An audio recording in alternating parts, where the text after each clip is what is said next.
Okay, तो last time हम लोग ने नर्वस सिस्टम पढ़ा था, जिसके अंदर हम लोग ने CNS PNS कवर कर लिया था। आज जो हम लोग वो नर्व्स के बारे में पढ़ेंगे, ठीक है। तो नर्वस सिस्टम जो है basically it consist of 3 important parts. उसके 3 इंपॉर्टेंट हिस्से होते हैं। The first one is called as the neuron. जो सेकेंड वाला होता है उसको हम लोग बोलते हैं न्यूरोग्लिया, ओके। और जो थर्ड वाला है उसको हम लोग बोलते हैं nerve. So basically these are the 3 important cells of your nervous system. So we are going to study one by one, ठीक है। तो सबसे पहले आज हम लोग न्यूरॉन पढ़ेंगे ये वाले वीडियो में, ठीक है। तो what basically neuron is, neuron एक ऐसा सेल है जिससे पूरा हमारा सेंट्रल नर्वस सिस्टम बना हुआ है। पूरा नर्वस सिस्टम न्यूरॉन से बना है, ठीक है। So it is called as the structural unit of your nervous system. क्या बोलते हैं उसको हम लोग? स्ट्रक्चरल यूनिट, ठीक है। सेकेंडली, नर्वस सिस्टम का जितना भी काम होता है वो करने वाला कौन है? वो न्यूरॉन है, इसलिए इसको हम लोग फंक्शनल यूनिट भी बोलते हैं। तो neuron is the structural and functional unit of your nervous system. इतना समझा? ठीक है। अभी हम लोग देखेंगे कि न्यूरॉन दिखता कैसे है, ठीक है। Will draw it. तो ये जो मैंने ऊपर ये वाला जो हिस्सा बनाया है, ये जो पार्ट मैंने बनाया है यहाँ पर ऊपर, इसको हम लोग बोलते हैं cell body. This part is called as the cell body, ठीक है। ये जो नीचे वाला हिस्सा दिख रहा है पिंक कलर का, that is called as axon terminal. उसको हम लोग बोलते हैं एक्सॉन टर्मिनल, ठीक है। और ये जो बीच का हिस्सा है, ये जो मिडल पार्ट है, this is called as the axon. इसको हम लोग बोलते हैं एक्सॉन। सो अगर हम लोग न्यूरॉन का स्ट्रक्चर देखें, so basically it is divided into 3 parts. The upper part is called as the cell body, okay. The middle part is called as the axon and the lower part is called as the axon terminal. इतना समझ में आया? So these are the 3 parts of your neuron. इतना समझा? Okay. अभी neuron के centre में we'll find something, क्योंकि न्यूरॉन क्या है? एक सेल है, तो न्यूरॉन के सेंटर में हम लोग को कुछ तो मिलेगा। This कुछ तो is called as the nucleus. This structure is called as the nucleus. Okay. So the cell body contains a structure in the center which is called as the nucleus. अब ये न्यूक्लियस के आसपास will find some fluid over here, ठीक है। यहाँ पर हम लोग को कुछ तो ऐसे फ्लूइड मिलेगा, तो ये फ्लूइड को हम लोग बोलते हैं न्यूरोप्लाज्म, ठीक है। So the liquid that is present around the nucleus, it is called as the nucleoplasm.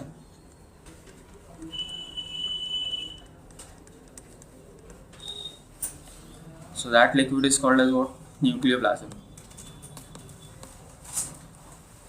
Okay. अब ये जो न्यूक्लियोप्लाज्म है ना, उसमें हम लोगों को कुछ स्ट्रक्चर्स दिखते हैं। मैं ग्रीन कलर का बना देता हूँ। So there are certain structures, यहाँ पर मैंने ग्रीन कलर का बना दिया, ठीक है। तो ये जो ग्रीन कलर का स्ट्रक्चर मैंने बनाया उसको हम लोग बोलते हैं Nissl granule. What are they called as? Nissl's granules, ठीक है। अभी निस्सिल ग्रैन्यूल्स होते क्या? बेसिकली निस्सिल ग्रैन्यूल्स एक टाइप का एंजाइम प्रोड्यूस करते हैं। They basically produce a kind of enzyme, ठीक है। ये एंजाइम का रोल क्या होता है? ये एंजाइम प्रोड्यूस करते हैं, और ये एंजाइम का रोल क्या होता है? This enzyme helps in making a chemical called as neurotransmitter.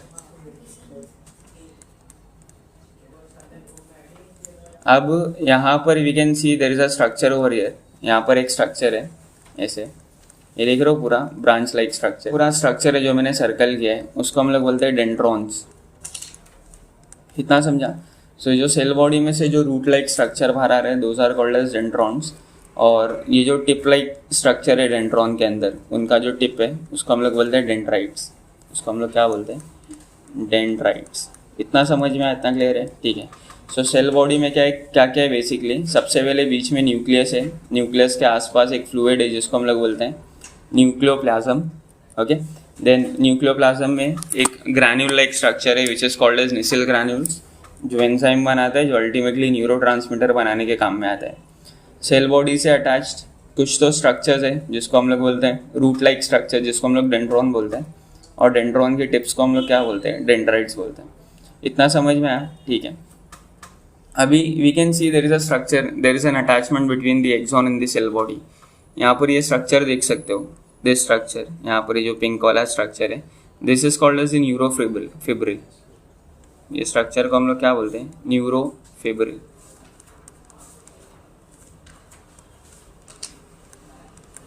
ठीक है। तो न्यूरोफिब्रिल क्या है, बेसिकली साइटोन से निकलता हुआ एक स्ट्रक्चर जो एक्सॉन में कनेक्ट होता है, उसको हम लोग बोलते हैं न्यूरोफिब्रिल।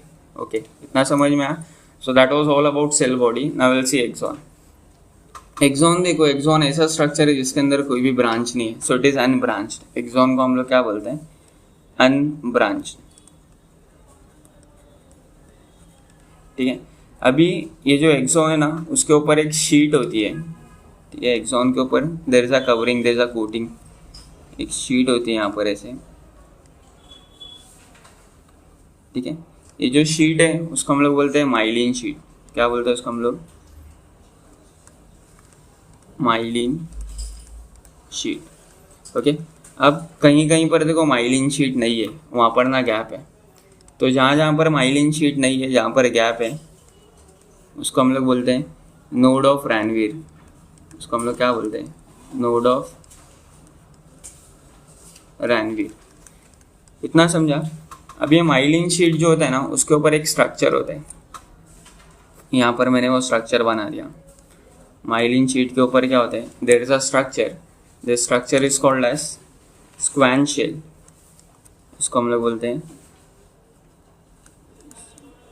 स्क्वैन सेल्स। अभी ये स्क्वैन सेल्स का फंक्शंस क्या होते हैं, स्क्वैन सेल्स ही वो स्ट्रक्चर है जो माइलिन शीट बनाने के काम में आते हैं, ठीक है। सो स्क्वैन सेल्स क्या करते हैं, they help in making myelin sheath, इसलिए वो माइलिन शीट के ऊपर होते हैं, ठीक है। अब स्क्वैन सेल के भी ऊपर एक लेयर होता है। अगर हम लोग देखें माइलिन शीट को, तो माइलिन शीट के ऊपर स्क्वैन सेल है और स्क्वैन सेल के ऊपर एक दूसरा स्ट्रक्चर है, ठीक है। अब ये माइलिन शीट के ऊपर जो मैंने ब्लू कलर की कोटिंग बनाया, दिस ब्लू कलर की coating is called as neurilemma. उसको हम लोग क्या बोलते हैं, न्यूरिलिमा।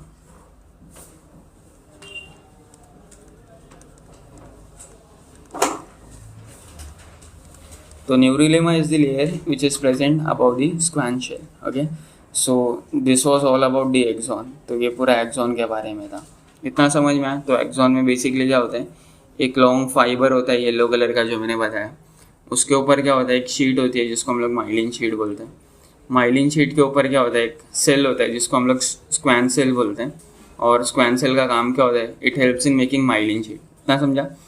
अभी माइलिन शीट को भी कवर, स्क्वैन सेल को भी कवर करने के लिए एक लेयर होता है जिसको हम लोग बोलते हैं न्यूरिलेमा। इतना समझा, इतना क्लियर है, ठीक है। अभी हम लोग एक्सॉन के पास आ जाते हैं। एक्सॉन में देखो बेसिकली यहाँ पर ये जो एंडिंग दिख रहा है, ये पूरे स्ट्रक्चर को हम लोग एक्सॉन बोलते हैं। ये जो पूरा स्ट्रक्चर है उसको हम लोग क्या बोलते हैं, एक्सॉन बोलते हैं। तो एक्सॉन का ये जो एंडिंग दिख रहा है ऊपर देखो, ये जो एंडिंग था उसको हम लोग क्या बोलते थे, डेंड्राइट्स बोलते थे। तो यहाँ पर जो नीचे एक्सॉन का एंडिंग है उसको हम लोग बोलते हैं टीलोडेंड्राइट्स। क्या बोलते हैं हम लोग उसको, टीलोडेंड्राइट्स, ठीक है। तो टीलोडेंड्राइट क्या है, टीलोडेंड्राइट एक ऐसी जगह है जहाँ से दूसरा न्यूरॉन अटैच होता है। दूसरा न्यूरॉन कहाँ से अटैच होता है, टीलोडेंड्रॉन से।